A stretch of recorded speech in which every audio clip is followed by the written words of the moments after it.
Is there anything else you want to say about GamerGate before we move on to other questions?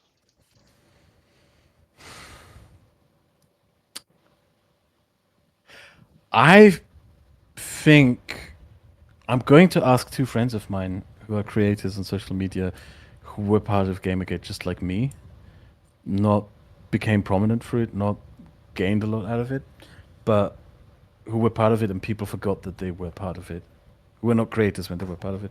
I'm going to ask them if you may want to talk to them as well, if they might Yeah. be interested.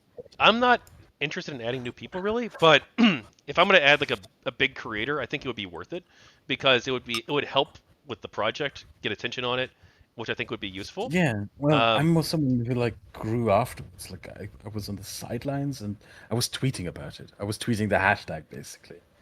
That was my thing. I wasn't a creator in it. I was one of the how many thousands, tens of thousands, hundreds of thousands of people tweeting it. That was it. Yeah. but yeah, if you want to So get in touch with them for me, that'd be great. I'd be willing to talk. yeah, I'd asked them first because people don't know that they were involved in Gamergate, and I don't know if they want to know.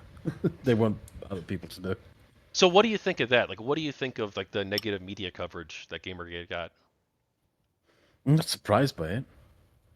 Um, I mean, we still get that stuff kind of happening today, right? In some major media outlets, where people just misrepresent things as they happen. Um, that's certainly something that I learned out of Gamergate is that certain perspectives in which the media present things isn't necessarily true, or is definitely shaped by more personal biases. Like I don't know what your stance on the war in Ukraine is, the Russian invasion of Ukraine. I'm Oh, I'm very pro Russia. pro-Ukrainian. Yeah, Okay. I'm a Vatnik actually. I'm actually on leave right now from. I'm Yeah, no, no. I've had like I'm very active in like the pro-Ukrainian communities and stuff, and there's a big problem that we have right there with the New York Times, who just keeps writing shit piece after shit piece after shit piece about the poor Russians, the poor this, the poor that. One thing that they did recently in the New York Times, and you won't fucking believe this, it's incredible. So a Russian bomber mistakenly bombed a Russian town in Russia, Belgorod, because they're so shitty at this point. Like their coordination and everyone knows by now that the Russian armed forces are a joke, that they're corrupt, that things don't really work. And basically, a Russian bomber, either the bomb malfunctioned and dropped from the plane, or he mistook the targets. He bombed the Russian town, destroyed a Russian housing block, killed several dozen people. And I kid you not, the fucking New York Times put the picture of the bombed out Russian housing block on their fucking front page, claiming that Ukraine bombed that town. It wasn't Ukraine. It was a Russian bomber that dropped that bomb. Observable fact that it was the Russians. That it was sort of a mis. I notice things like these more and more. Like that's definitely a personal legacy of Gamergate to me. I'm very suspicious of what I read in newspapers, and one thing that also happened is I read more local papers. Like I don't read the big national front page papers anymore, like the New York Times and that kind of stuff. I buy my local town paper now. I support my local journalists. I find that to be very important. I would encourage anyone to sort of to support their local journalists by buying their regional papers rather than the big national ones. well, we can definitely talk about Ukraine too. I wanted to ask you about that. I'm also very pro Ukraine, so That's um, by the way something a conversation that I had with a journalist that was still in the anti-SJW era. I don't know if you remember that. That was a live stream that I did with someone, an old journo who worked for the Washington Post for 40 years, and we asked him sort of why do you think is the quality of journalism on the decline? And he answered, well, the reason is that regional papers are going bankrupt. Back in the 60s, 70s, and 80s, your journalism career started at a regional small town paper. And that sort of was like the testing ground where you had to do good job, prove yourself, show that you were good at doing this. And if you proved that you were good at this, then you got to move on to a bigger national paper. And now that regional papers are all dying off, that sort of testing bed where you learn how to do actual journalistic work is gone,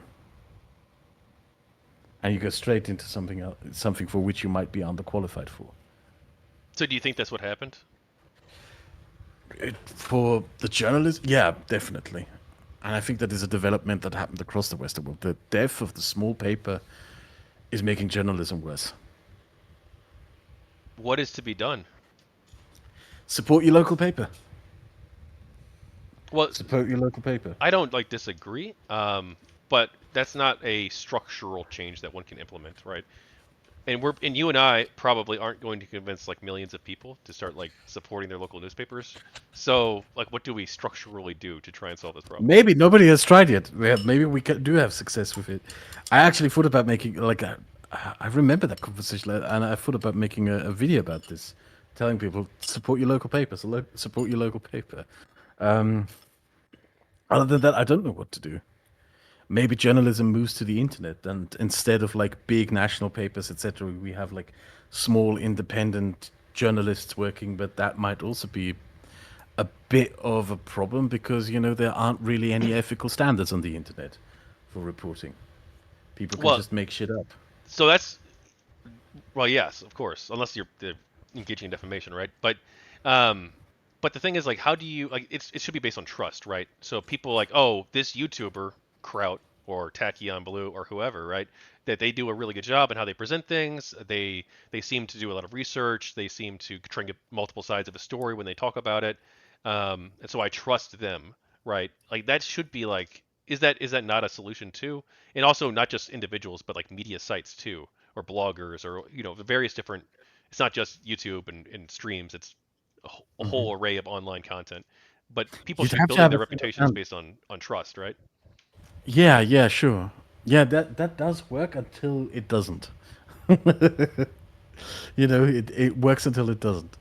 There's you can trust someone to be accurate in reporting the news. Like it's also like, man, you're opening a can of worms here. Damn, like there's so many things here that you have to think about. Yeah, sure. Yeah, like imagine you have someone who's reporting the news as a YouTuber and blogger for like 10 years and is doing so accurately, and then they suddenly lie about something. And then who is the one, like the problem with trust is, and as crazy as this sounds, there are people who trust Alex Jones, you know, who's probably the least trustworthy person in the entire media sphere. Yeah, a trust-based system probably doesn't work out. So why is that though? Why do people trust Alex Jones, right? Is it just that we just aren't teaching people in high school how to think about things critically or how to examine evidence, or is it just that there's going to be like a percentage of the population that's always going to be like oriented towards conspiracy thinking, and they'll just like Oh, naturally find their way there, or like what the heck's going on with that? if I'm going to give you my explanation, we're going to sit here for 30 hours, 30 minutes because it's a very long one. Hey, go ahead. So, Hey, you said you have okay. all night. Do you know who Bronisław Malinowski was? No, they're not. Bronisław Malinowski was a Polish anthropologist.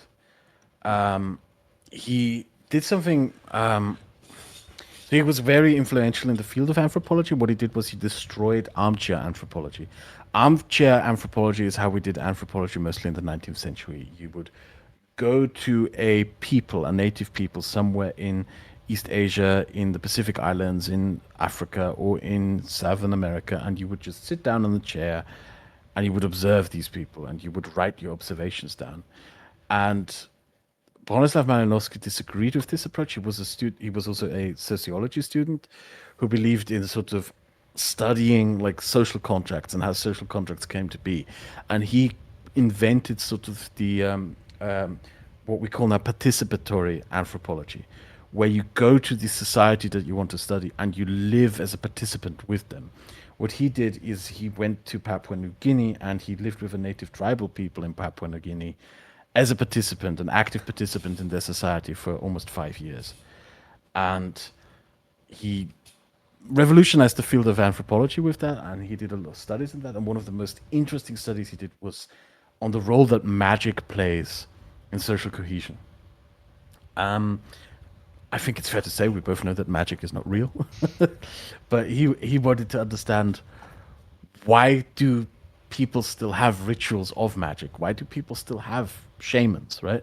I pointed out that the shaman and magic plays in the role that it plays in society is that when people are confronted with things for which they have no explanation, the shaman fills that gap in. The shaman brings in, you know, the certainty to confront the unknown.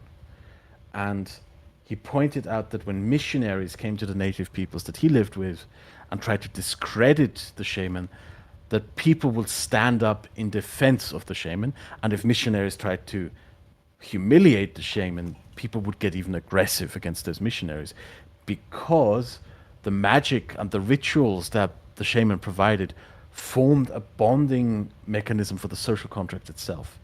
It was something that became necessary to hold the society itself together. Malinowski lived in the 1920s and 1930s. I was also a big critic of the fascist regimes and the Nazis as they came to rise. And what is sort of something that is underappreciated is that he took his research on magic and used it to analyze the rise of Nazism. There's a funny note there. This is a text of his, a letter that is often forgotten. He was very critical of Charlie Chaplin's famous movie, The Great Dictator, which, you know, it's apparently a great piece of anti-fascist cinema. All the people with degrees in Netflix say that it is. But it the critique that he pointed out was, look, the role that fascist ideologues and people like Hitler play in a society, that propagandists in general play, that say absurd things that are obviously untrue, but people still rally around them, is if they can provide for you a ritualistic mechanism that can provide social cohesion, especially in times of uncertainty, that is an incredibly strong thing. And if you ridicule the shaman, all you do is make him stronger to the people who believe in him. And I believe that is something that is going on very much with someone like Alex Jones. He attracts people who live in times of uncertainty, and they fall for the sort of phony certainty that he provides as a shaman. That's my explanation. I don't know if this was 30 minutes now. Not quite 30, but so what's the takeaway from this that someone like him, because he doesn't operate, in what way is he shamanistic, right? And He doesn't want to tell you the truth or anything like that. He doesn't want to report anything. He wants a group. He wants a group of people to he wants a movement. He deliberately wants to create a sort of movement. And he provides rituals more or less for people to follow him. what's the ritual? Well, listening to his mad ramblings. Well, like people listen to us right now, like presumably they're not doing so because of our rituals, right? Because Yeah, we but ask I'm them not to or expect them telling to. you that. I guess we I'm not do. telling you Kind of. that like absurdities. We're not performing things, right? Like if you watch Alex Jones, it's a performance. It's almost theater. It's an absurd kind of theater. We are having a conversation, a very normal conversation at that. Alex Jones has never had a normal conversation anywhere at any point throughout his entire media career. So it's just the performative nature of it, basically. Yeah, look at this stuff. It's just this creepy, like constant, like screaming of like catchphrases, like 1776, we'll go again, blah blah blah, and the dancing around and all that stupid nonsense. So okay, so it's not just Alex Jones though. Like I feel like a lot of political commentators, for instance, like look at Hasan Piker, right? He's on the far left. He's Hmm. supporting Houthi pirates taking over and Same attacking thing. civilian merchant ships. Like Same thing. it's yeah. So, but like it's is it what's the difference between performance and rhetoric essentially, right? You mentioned talking points. Like what's the difference between them going out there and having like 5 talking points and they're just going to shout those out? For Did you one, see honesty. the? It's For what? one, honesty. To be honest with you, sort of having an ideal behind it that you're trying to be honest with people. That might be one of the big differentiators, in my opinion, at least. Did you see the Destiny versus Sebastian Gorka debate on Triggernometry? No, no. Okay. Well, you didn't miss a whole lot. Basically, Sebastian Gorka the whole time, and like this is like he's incentivized, I guess, because he's trying to get a job in the Trump White House again. So he's like his Mhm. whole thing is just playing to one man. That's his audience basically. And he spends the entire time basically just shouting and talking points, not answering a single question. He just has everything lined up on a script, and that's it. And he doesn't, no matter what Destiny says, no matter what the moderator says, he's just going to roll with what's on the script, and that's basically it. And it's the whole thing was a performance. Yes, that was. Yeah, that doesn't surprise me, to be honest, because the Trump movement is very much very tribalish. Well, do you want to jump into that now, or do you want to talk about your post Gamergate history and post anti-CW I leave history? that to you. I leave that to you. It's your Okay. channel. You're doing All the right. interview. Thank you for watching another Gamergate book video segment.